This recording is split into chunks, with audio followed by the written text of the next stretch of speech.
આ છે pre board એક્ઝામિનેશનનું paper. કેટલીક શાળાઓ પ્રી બોર્ડ એક્ઝામિનેશનનું પેપર લેતી હોય છે.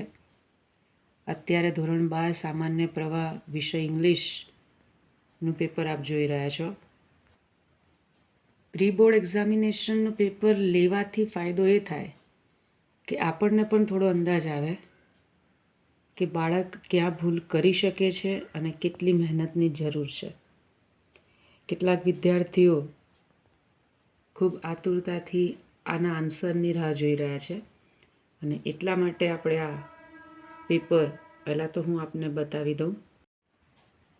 ઝડપથી તમને જવાબ તરફ જ લઈ જાઉં. અને પેપર માઇક્રોમાં કાઢવામાં આવ્યું છે. કદાચ જોવામાં તકલીફ પડે તો એડજસ્ટ કરી લેજો.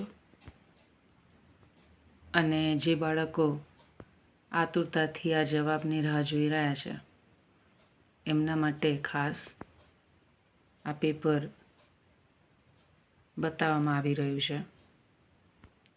અને બાળકોનું કહેવું એવું હતું કે ફકરામાંથી સવાલ જવાબ અને બીજી બધી વસ્તુ તો અમે કરી લઈએ છીએ, તો કદાચ જ્યાં રોકડા માર્ક હોય અથવા ખાલી જગ્યા હોય, ગ્રામર હોય, એમાં તકલીફ પડે છે.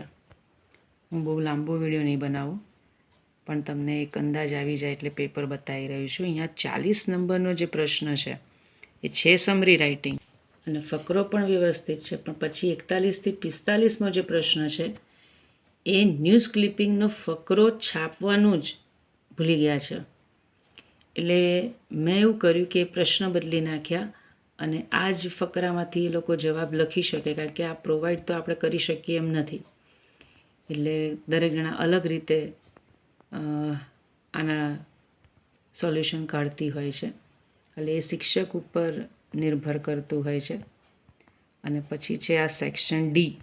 મેં અહીંયા પ્રશ્નો બદલ્યા હતા એટલે લોકોને વાંધો ના આવે. અહીંયા સેક્શન ડીનો જવાબ થોડું કન્જસ્ટેડ બની શકે.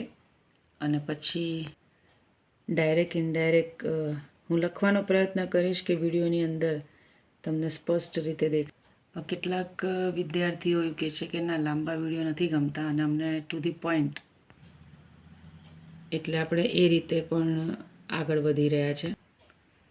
57માં એ છે, 58માં તમે એ જોઈ રહ્યા છો, 59 બી. કમ્બાઇન્ડ સેન્ટેન્સને મેં આ રીતે, પણ તમારે આખું સેન્ટેન્સ લખવું પડે. પછી અહીંયા ખાલી જગ્યા છે. ઇન્ફોર્મેશન ટ્રાન્સફર, જે હમણાં હાલ આ બધી ઘટનાઓ ઘટી જ રહી છે એના ઉપર પૂછ્યું છે. ત્યારબાદ નિબંધ, સ્પીચ છે ઇમ્પોર્ટન્સ ઓફ સ્પોર્ટ્સ ઉપર, કમ્પ્યુટર ઓપરેટરની એપ્લિકેશન છે, ઈમેલ છે ખરાબ રસ્તા ઉપર અને રિપોર્ટ લખવાનો છે કલ્ચરલ પ્રોગ્રામ ઉપર. તો આ છે પ્રી બોર્ડ જાન્યુઆરી 2026 એક્ઝામનું પેપર.